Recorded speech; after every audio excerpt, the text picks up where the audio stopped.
Estimados estudiantes, hoy vamos a hablar sobre el tiempo narrativo, el cual puede darse de forma interna o externa, es decir, hay dos tipos de tiempo narrativo, interno y externo. Los hechos pueden narrarse en orden cronológico, es decir, desde el principio hasta el final de la historia, o bien puede darse algún cambio en ese orden. Ahorita vamos a ver cuáles cambios pueden surgir dentro del tiempo interno, por ejemplo. En el caso del tiempo interno, hablamos precisamente de la duración del relato o el orden en el cual se cuentan los acontecimientos. En el caso del tiempo externo, es la época en la cual se desarrolla la acción. ¿Ok?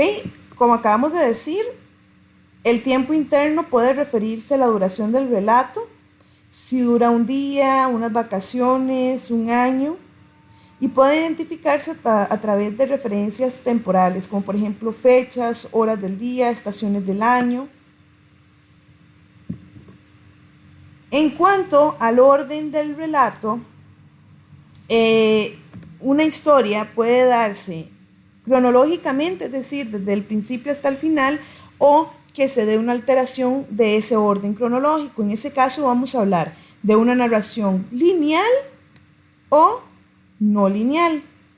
En el caso de la narración lineal, vamos a encontrar el mismo orden y estructura que vimos en un video anterior, en el cual hablamos de un planteamiento, de un nudo y un desenlace.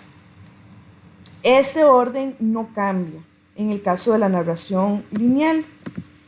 En el caso de la narración no lineal, sí existen cambios en ese orden. Por ejemplo, la historia puede empezar en la mitad y a este se le va a llamar in media res. En caso de que regrese desde el presente hacia el pasado, vamos a hablar de retrospección o flashback.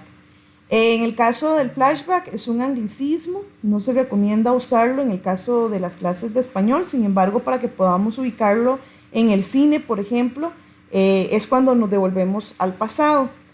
En el caso de adelantarnos a un hecho futuro, es decir, de pronosticar qué va a suceder en el futuro o anticipar ciertos sucesos, vamos a hablar de anticipación o flash forward, ¿ok? Igualmente, eso es un anglicismo. Preferimos utilizar el término anticipación o bien también se le conoce como prospección. ¿Ok? Cualquiera de los dos es correcto.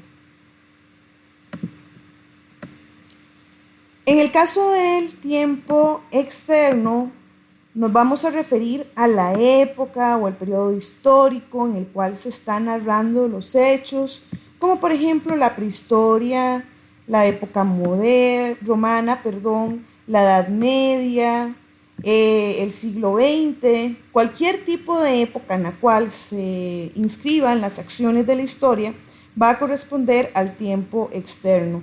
¿Cómo podemos identificarlo? Mediante fechas explícitas o incluso si no se nos mencionan fechas también podemos inferir la época a partir de las costumbres, la comida, la vestimenta de los personajes.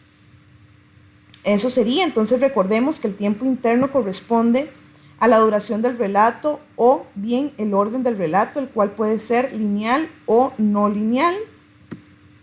Y en el caso del tiempo externo corresponde a la época o el periodo histórico en el cual se desarrollan los acontecimientos narrados. Muchas gracias.